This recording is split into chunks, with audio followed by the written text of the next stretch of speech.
We're delighted to have partnered with NordVPN again for this season. We partnered with them last year, and they are, of course, a supporter of Rangers FC as an official sponsor there.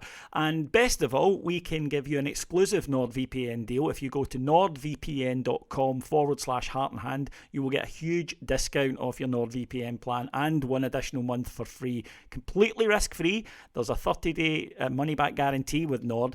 And look, I use this product. I would highly recommend it. I used to work in web, so I know how easy it is to steal people's data, especially if you're using a Wi-Fi system that is a shared one, or you're using 4 or 5G, then your details can be out there. With NordVPN, they're absolutely not. And there are other advantages to it as well. You can watch sporting events that maybe aren't being shown in your region. You can purchase flights from different virtual locations, and they do make your flights cheaper. This is very, very useful. What a price is in the UK isn't the same as what a price is in America or a price is on the continent. NordVPN can save you money. You can buy purchasing subscriptions from other countries at a cheaper price, and you protect your data while travelling and using public Wi-Fi. I keep coming back to that. Anyone who's at the hassle of a cancelled card will know what I'm talking about.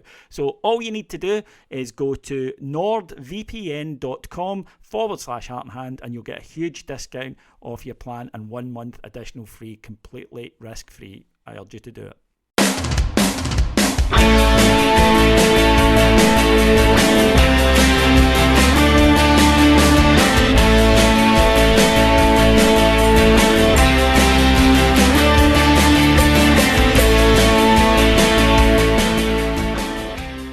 Hello everyone, and welcome to Heart and Hand, the Rangers podcast. My name's David Edgar. I'm your host as always, and I'm joined this week by the Wishaw Wizard himself from the Wishaw RSC long-term bus member. It's Alan Bradley.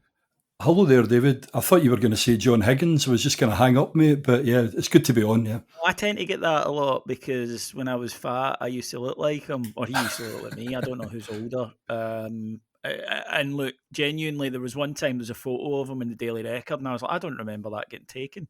But I've lost lots of weight, and he seems to have found it, so it's not so bad these days. But yes, our apology. We were supposed to have Andy McGowan, but unfortunately he has had to pull out late in the day. But there was no such issues with Rangers at the weekend, as we got over that Liverpool performance with another good league performance, second successive 4-0 victory, fourth 4-0 victory of the season.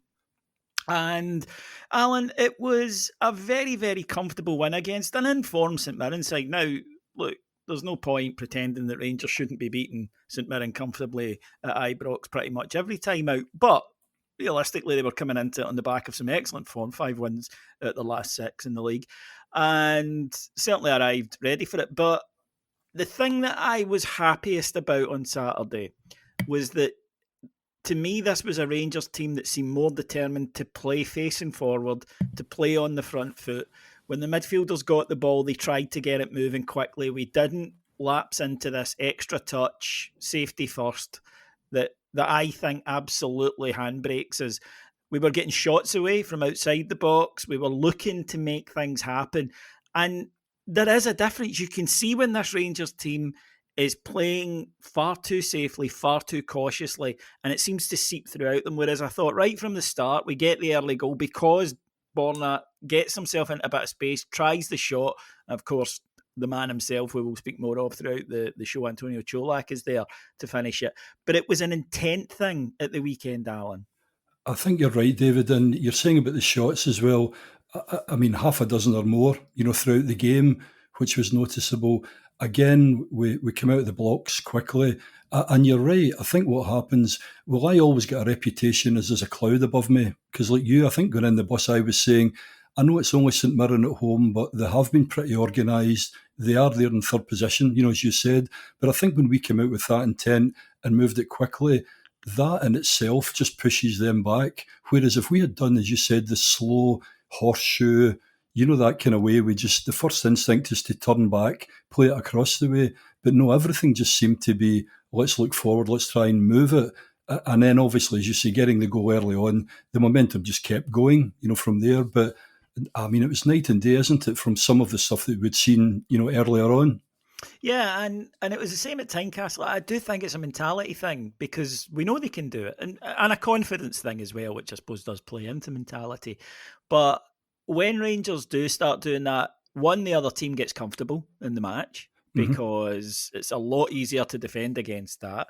And two, the crowd gets frustrated. And of course, that's in a slippery slope because the crowd gets frustrated, gets on the team's back. That reduces the confidence even further in terms of wanting to play those passes, wanting to find a man, wanting to try something a bit different. But I did think on Saturday, as I say, right from the start, there was that intent there. And of course, an early goal helps. And that's 2 weeks in a row in the league after, let's face it, a pretty awful run in terms of making things happen early. And it does change the landscape. For me, of course, the key thing for Rangers is always to get the second. We got the penalty and we got that second. And then afterwards, just kept playing in the second half with a lot more control and were a lot better throughout. Let's have a look at the match, break it down individually then. The first part was up front. The manager brought in Rabbi Matondo on the left. Ryan Kent dropped to the bench. Probably rested more than anything else, but it was, I think, a reward for Matondo for his performance at Anfield the other night. And he brought in Fashion Sakala on the right. Now, we haven't seen much at all of Fashion Sakala this season, and we haven't seen a lot of him on the right, I think, overall in his time at Rangers. But he came on and, again, at Anfield, showed a little bit more intent. And I keep coming back to that word, but it's true. But I must admit, I thought Sakala put in an excellent shift. And it goes back to a point that I think all Rangers fans have been making for a long time now, which is squad players you should have that are capable of being able to play against St Mirren at home, with no disrespect meant, but you should be able to swap. Whereas for the longest time, we had to go with the same players because you knew that whatever was coming in just simply wasn't up to the task. Yeah, no, I would agree with you. And I think Sakala on the right, he did start, pretty well. I think it helped as well because Tav hasn't obviously been, kind of peak. But I noticed a difference as well because Sakala was doing both sides, outside, or obviously cutting in or allowing to, Tav to do that one. I also think as well, the way St Mirren's set up, I don't think they would actually been predicting that to happen. So it kind of threw them a wee bit. And that in itself just kept going. I think Ryan Jack too, playing kind of further forward too. Obviously, we've got Arfield as well, but I think Ryan Jack as well, playing that wee bit further forward. It just seemed more, I don't know, it was more middle to front, whereas in the past there's been quite a lot round the back to kind of midfield and then let's see what we can do. But it just seemed to kind of tilt in our favour. They couldn't cope with it. His pace as well, I thought, was excellent. Sometimes it's as if he doesn't really know where it's going to go, but I think in a way that works for him too. We talked about it, I think, before when I was on with yourself and Andy before. We talked about we need something to do a wee bit kind of, I don't know, unpredictable. Someone just to vary it, drop a shoulder, change things, and I think he fits in that category. So, no, really positive, David, yeah. Yeah, I agree with that. Look, I don't think anybody's kidded about Fashion Sakala's ability. I don't think anyone thinks that we're going to be selling him for 25 million quid, right? Yeah. I get that. And yes, there are times where he'll drive you nuts because he sets off somewhere, wrong option, up a blind alley, runs the ball out of play, chooses the wrong pass. That happens. But he does have that element, as you say, of a bit different. And he does have that off the cuff thing that is difficult to play against. We make the joke about, well, he doesn't even know what he's going to do. But sometimes that's good because we have been at times predictable. And you mentioned their teams know how to set up against that, and then you're relying on a piece of individual brilliance, whereas he was doing that, which was asking questions. The midfield were retrieving the ball quickly and getting us going. You had the fullbacks pressing on. I would agree with you about Tav. I think it's been clear he earlier in the season the manager referred to him carrying a knock, and I think you could see that. But I thought he was better at the weekend. Barisic was fine again. I think he's playing at a fairly consistent level at the moment. And suddenly we had a lot of options in terms of what we were doing, and we have a goal scorer. It really is that simple. The first goal he scored wasn't as easy as it maybe looks. A few people saying he tapped it in. It was coming back at a fair old speed, and again, we speak about this a lot, Alan, but we grew up watching Ali McCoy. Younger listeners will have grown up watching Chris Boyd. It's not luck. No. You don't end up in the right place all the time because you're lucky. It's an instinct. It's heading in. If you watch, he's on his bike as soon as Barisic starts to line up the shot because you never know. And I don't think that we've had in the last few seasons a natural goal scorer. And by that, what I mean is somebody whose first instinct there is, I need to go. He's shooting. There might be a guys like that can't explain why they head there. It's just that they know there's a chance that the ball might drop there, and if it does, I'm going to be first to it. The St Mirren defence are on their heels. He's not, and we're going to talk about this more with the second goal. He always picks the right option. It's the optimistic, talking like defensively. I mean, defensively, it's like you're always looking, that could happen, I'm ready to go, that could happen. So there's a defensive mindset. And as you say, there's the real instinctive striker one, the likes of the McCoys, even a John Robertson, but as you say, the way, I don't know, Kane or whatever, someone mentioned, I think it was a Hearts game as well, when you saw Colak too. It's like, look, he's got the ball here, and then look, he's making the run. And as you say, he seems to do it all the time. What I love about him too is, unlike some of the good strikers who maybe take 5 chances and get 1, I don't know what, Adam will probably give you stats on it, but he seems to be far more effective, doesn't he? You give him 5, he's probably going to get maybe 2 or 3 of them, or he's certainly going to hit the target, David. Yeah, and that's a key thing for a striker, is he works the goalkeeper. He does have a good, I know you like your golf, Alan, he does have a good shot selection. Yes. He just tends to select automatically. It reminds me a lot of Boyd, actually. Boyd was terrific at it, of just knowing exactly how the body should be shaped. Even to Topo can, like McCoy's as well, just Topo can scramble a thing and at times not to hit it perfectly, but they just knew, what shot to play, which point in time and so on. Yeah, and we see that the goal for the second is one of the best goals you'll see all season. Yeah. First of all, Sakala does absolutely brilliantly, beats 2 men, again, driving at them, committing men, taking somebody on, and then when you get past them, you've broken their lines and suddenly there's a bit of chaos. Perfect run from Antonio Colak. But then, this was Dennis Bergkamp. 1 touch to get it in control, 1 touch to send the St Mirren defender for a Coke and a hot dog, and then outside of the foot, perfect, right into the side netting, absolutely perfect, no keeper saving it, all done at breakneck speed. That's a great finisher, a natural finisher, but that's a confident finisher, because that's the kind of stuff that you do and that comes off when you know that you're on it. You're kind of laughing as it happened. You'd been right above me. The angle where I was in East Enclosure, when he hit it with the outside the foot, it was that, although it was just going outside the post, but the way he actually stroked it. But as you say, when he put it in, it was that. If somebody had said, my goodness, what do you think? He just got the confidence, isn't he? It goes in, it's like what else did you think it was going to do? Yeah. And Boyd, he's just reminded me of that. It was just, of course, that's what I do. Oh, and you're like, oh, and the thing as well, David, I think early on this season, and I was maybe a wee bit of I know, but he's not really coming back like Alfie would do, and he's not linking up, and he's not doing this and doing that now. And every single week, there's another voice in my head saying, no, Alan, just another 2 goals. Just another 2 goals, Yeah. I think he is now also doing that. He's linking up far better. He is, yep. He's not going to drop as deep as Morelos, who, as we've mentioned before, started off as a midfielder. And has that in his locker, if you like. But Colak, I think, is more capable. And I would argue, certainly domestically, that if you've got a guy who will score if you make him chances, the other 10 should be good enough to make him chances. Well, I'll exempt Alan McGregor on that one. But the other 9 should certainly be good enough to create something for. And it isn't like he's just a poacher. He is available to join in moves. He is available to come in and help out. And he occupies defenders. What we're also getting now, I think, Alan, is it might be a bit easier for the wide men to play because they have someone to occupy them, the forwards, and they're aware that they have to keep one eye on them. And that psychologically is, I think, a massive factor for any team, that if you've got that special guy that they know we need to watch him, then they can't quite be as come out. And again, though, then it comes down to the rest. You've got to make that count. You've got to make that little bit, because it's not a lot, but a little bit of extra space count. And I thought at the weekend we did that, but I absolutely loved that goal. I just thought everything about it, from Sakala right through to the finish, was absolutely top drawer, and just a guy that's absolutely flying. Gio took him off with 20 minutes to go. Alfie came on, and half an hour to go rather, and Alfie came on, got a bit of a run, got an assist with a beautiful through ball for Sakala. Lovely finish.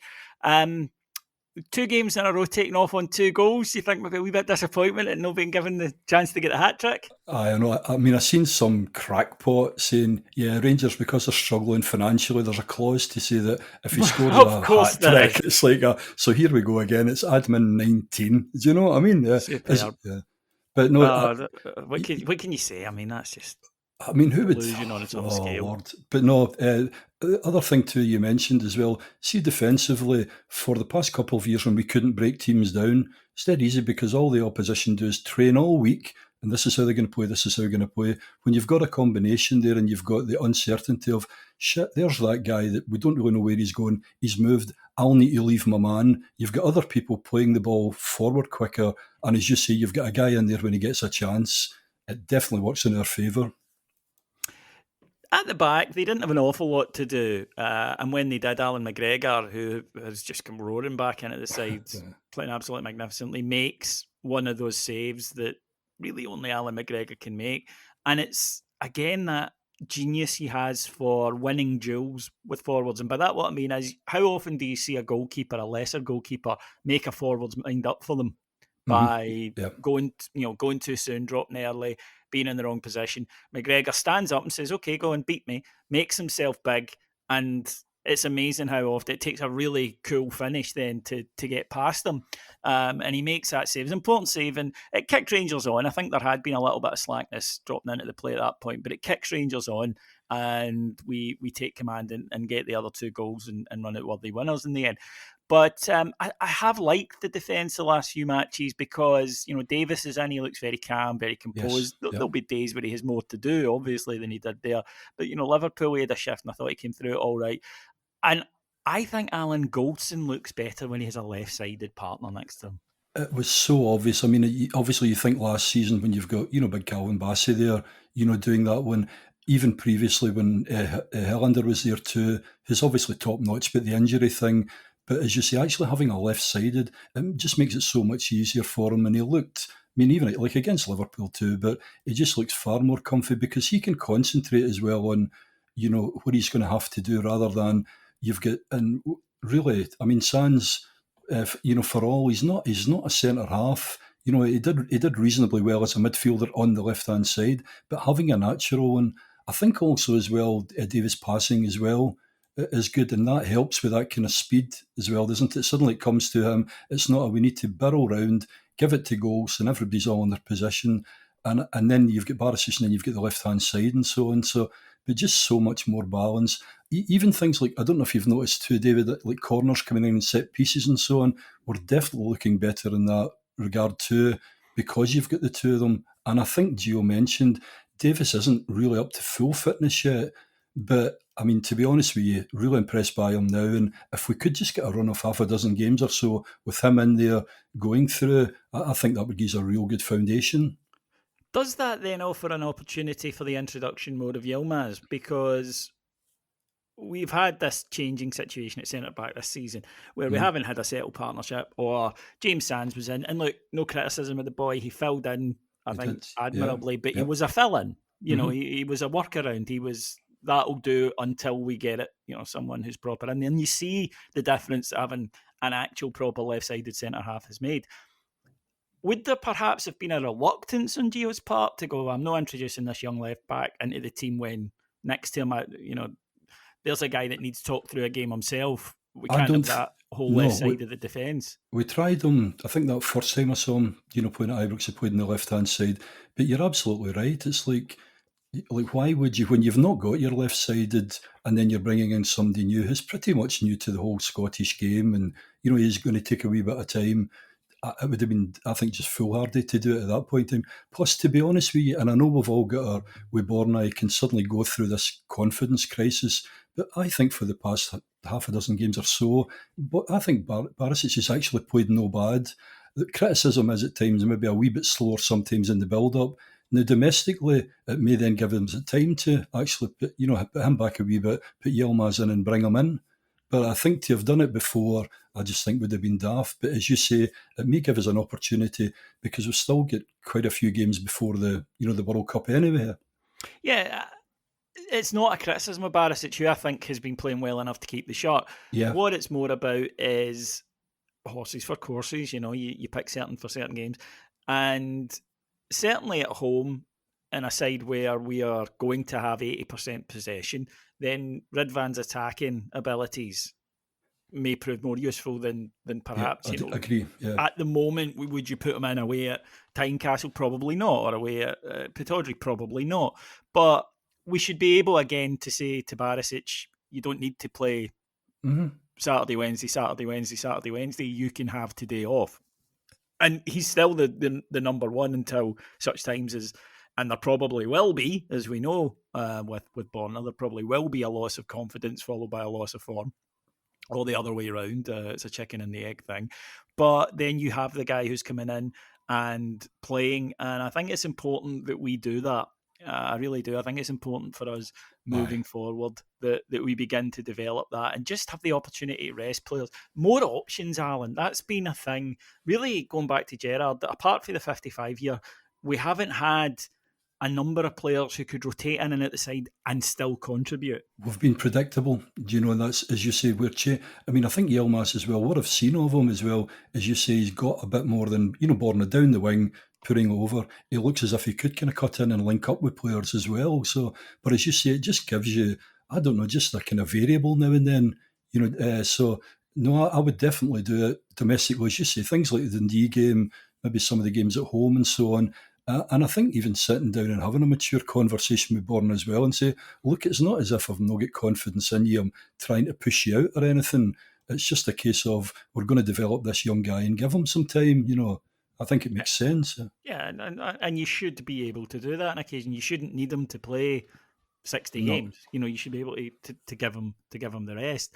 So a very satisfying victory for the Gers at the weekend. So a very satisfying victory for the Gers at the weekend, and they were able to keep the match ball though because, of course, as we know, Antonio did go off. But your match balls are what I want to talk about now, folks, because yes, it's fall ball season, and that means Manscaped want me to sell you their products.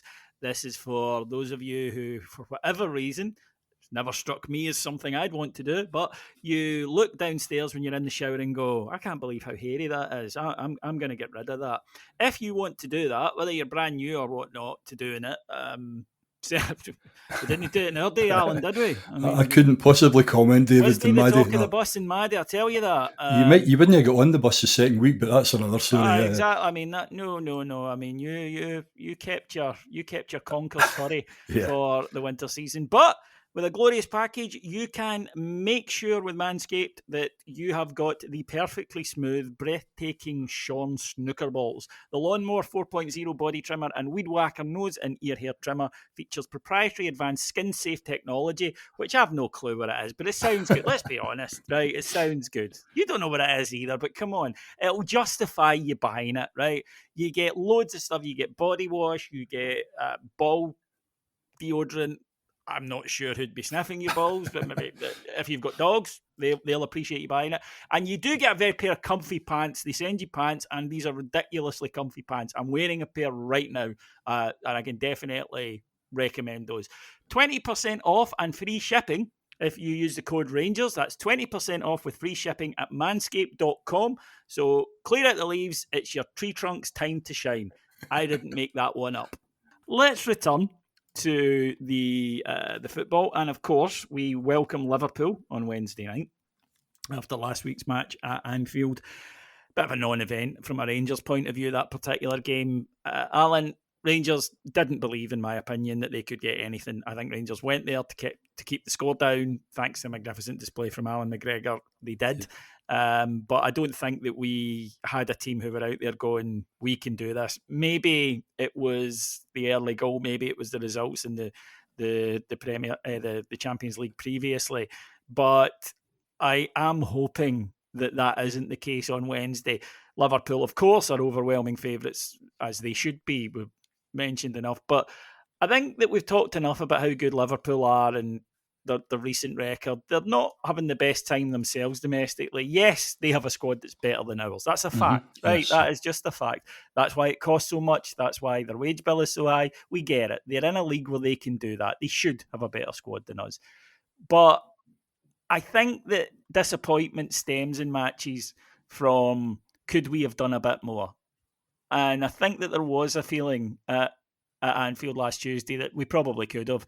I get why Rangers played the way they did. They didn't get humiliated. It's 2-0 with a penalty and a free kick.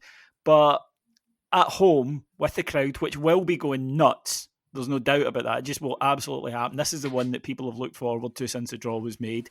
That I want to see a Rangers team not play stupid. I'm not demanding that we just launch it forward and chase it like wee boys. That's not what I'm saying. To play with care and composure, but to play with the belief in their heart that, we can get something tonight. It's a one-off. It's 11v11. Let's just go for it. Let's just see what we can get. Yeah, I mean, I don't know, dozens, David, probably through my time I've seen, and I've said it before, Ibrox under the lights in Europe. So many great teams, as you say, players on paper, you're thinking, geez, we're absolutely going to... And Rangers can turn things, put pressure on them, and a lot of world superstars walk out and go, what just happened there? Now, the chances of it, obviously, it's certainly less than 50%, but if we go and apply ourselves, and as you say, not anything daft, even if you look at the first half, that we played against Napoli, just get in there. I think we're all realistic too in terms of, what we can do or can't. But I think most Rangers fans do expect when you come off the park, did we get stuck in? Did we lay a glove on them? Were we all fighting for the jersey? If the answer to that is, yeah, we did, we gave everything, fine. But we can't accept, we'd come out here, we're going to get beaten for the word go. Let's just let them walk from their box, which last week at Anfield, they were actually walking from their box pretty much up to ours. There was nobody even getting close, and then it was, here's another chance. Yeah. So hopefully we've learned from it. We do the way we did against Napoli, or in previous big games as well in Europe. And as you say, nothing daft, David, but just a wee bit more positivity. And then we'll suddenly see how good they are defensively as well when the crowd gets going and we're putting balls into the box. Yeah, again, as you mentioned there's a realism, and that's fine. I don't think Rangers fans have been guilty in the main. You'll always get one or two, of course, in a crowd our size. But I don't think Rangers fans have been guilty in the main of unrealistic expectations. I don't think anybody was thinking we should go there and outplay them and win the match. But there was a lack of a competitive edge to us where I just never got the feeling that this Rangers team thought at any point they were capable of causing an upset. And of course, if you don't believe it, you're not going to. It's that simple. I think we saw at the end, now Liverpool had gone down a few gears. There's no doubt about that whatsoever. Liverpool had gone down a few gears, so I'm not kidding myself. But you did see that they have a defence that isn't in form. I mean, it's just the fact. We saw it again at the weekend there. Again, great players they were up against, but still, that they're making errors, they're making mistakes, and you can capitalise on them if you force it, if you make sure that you are making life difficult for them. And as you said, at Anfield, there was a tendency to just get stuck in a deep defensive shape and keep the score down. We were getting That's brushed. What it looked like. We were getting brushed off the ball as well, David, in terms of the physicality, which was annoying me. People were just brushing them. It was like, oh, well, fair enough.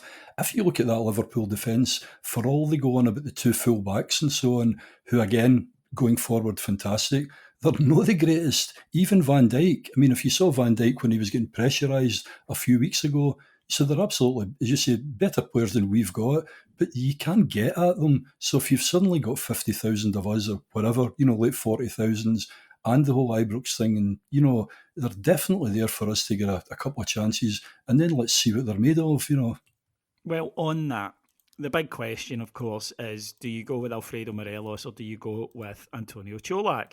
I think it's pretty much universally acknowledged. Alfie's hold-up play, when he's at his best, and he's not quite at his best yet, that is a fact. I'm not saying he won't be soon when he gets more matches, but he isn't the Alfie, the rampaging Alfie that we all know. You do get more from him. And I think I'd probably say away from home, I would start Alfie because you need the out ball, you need him to hold the ball up and running channels and things. And work, as you say, work the channels. I think you do need that. At home, you made a very good point there. A couple of chances. Realistically, we will get some, right? I don't think we'll get 5 or 6, but we will get some. Right now at Ibrox, who do you want that chance falling to? And that is why this Wednesday night, this one game, I would absolutely be going Colak, you're starting. And I wonder if that's why he was subbed on Saturday, to as much to rest him for Wednesday as to give Alfie half an hour in the legs. Yeah, because I was going to continue when I said about him coming off, the joke about, oh my goodness, it's to save it. I mean, it's like common sense, isn't it? We've got a massive game on Wednesday. This guy's on fire just now. You would do it. It just makes common sense. You see it all the time, taking him off. I'm like you. You've got Alfie. Unfortunately, I don't know about the two of them playing together. I think because of what happened with Sakala as well at the weekend, that gives us a wee bit more to. And you've got, I don't know, I would probably think in the end put Alfie on the bench, but you know that you can bring him on if we've got to do something and change, It's it's a toughie, yeah. It's at least it's a conversation we're having, because we wouldn't have needed to have it for so long. But you would expect us to have more of the ball, probably, not 55% of it, but you would expect us to have more of the ball. And then it's a case of, if we can create an opportunity, who at the moment do you want on the end of it? And I think even you saw that when Colak came on, he forced a great save from Alisson in the first game, because he will be in the right spaces, he will be in the right positions. We know what the crowd can be like at Ibrox, and I don't think that there's any doubt that the crowd on Wednesday night will be bang up for this, Alan. We do have a part to play. There's just no getting away from it. If Rangers were playing at a different stadium last year, we're not making the Europa League final. Yes, the players did it, but they did it because we gave them that extra 10% in their legs when it mattered. It's not even the Wednesday as well, David. It's the fact that I'm going on Wednesday and I know we need to get something out of that, and then we've got to, when Ajax come to us. So it's throwing everything at it. Do you know what I mean? We can't do it half-hearted. Wednesday, we've got to, as you say, keep things tight, nothing ridiculous, but we really need to. And I think that's where, but we've been not bad in Europe, haven't we, the fans? Because even last year as well, when things were tight, we didn't turn on them, didn't we? It was a case of lift them again. And I think the fans have got a bit part to play. And people go on about Anfield and all this nonsense in Liverpool. Geez, the amount of people that have came from all over the world as well, and they've just talked about the atmosphere at Ibrox and so on. So if they suddenly think, well, that was Anfield, now we'll go there, it's okay, we've played in front of big crowds. Like I think you said, was it some of the Leipzig people and so on had said that before? You're like, really? And I'll tell you one thing, when Liverpool come out on Wednesday at Ibrox, we'll just have a wee look and see how they cope, yeah. Yeah, and look, again, they're a great side. We know this. Yep. Chances are they'll be at the business end of this tournament. We know this. But shocks happen in the groups. One-offs happen. Some nights, especially when a team maybe aren't in the greatest frame of mind. This is not the most confident that you'll have seen a Liverpool side over the last 5 years. It simply is a fact. And it's difficult because you don't want to be sitting here saying, oh, we're going to do this, we're going to do that. No. What we're not saying we're going to. What we're saying is we can. And we should at least attempt to. For me, that was a disappointment last week, is that I never got the vibe that we attempted to. And I'm going to come back to, I was going to say something that I've been saying on here for years. I've been saying it on here since the 90s, and I'm not alone. I'm not trying to claim that I'm any great, intelligent person for this. When Scottish teams in general, not just Rangers, but Rangers are the one I care about, when we treat the ball like an ugly stepchild, then we struggle. You have to look after the ball at that level, because these teams, if you turn the ball over cheaply, if you give it away, they are bosh, they're in your box and have made a chance. There's no messing around with it. They will do that to you. And again, in the Champions League, our ball possession has simply not been good enough this season. And we can do it. We proved it last year. We need to look after it. Again, that doesn't mean being defensive and taking the easy option all the time. It just means be clever with it and be confident on it. Yeah, and keep concentration as well. You're right, because regardless of what time it is, at this level, as you say, you do domestically, you give it away in probably 80% of the time. It's okay, we'll have a chance to get it back. But as you say, the number of European games we've seen, and once you have lost it, it's either going to be our keeper saving it, a shot at goal, or very rarely would they then give it back to you. So we've got to go. And again, as you say, I don't think we're being unrealistically. I don't want us to obviously not to get something from it. But as I say, if we come back on Wednesday night where we've had a right good go, do you know what I mean? We've really had chances. We've done it, and everybody's walking off the park and you're thinking, nah, you gave it your all. Well, that's all we can ask for. And hopefully there'll be something, over and above that, David. Yeah, we might not be able to match them in terms of skill, obviously, but you should be able to match and Fight. beat them in work rate and Yeah. desire, and all those stuff. And it might not be enough, right? I mean, if that was all there was to it, then we could all be Yeah. successful footballers. We just, if you wanted it enough. But I still think it's a prerequisite for a team who maybe don't have the ability of the opposition to be able to do it. And it was interesting actually hearing Stephen Robinson at the weekend saying pretty much the same thing about the St Mirren team. He said it was so similar to what we'd been talking about after Anfield, where he said, if you give the ball away here, they've got the players to punish you.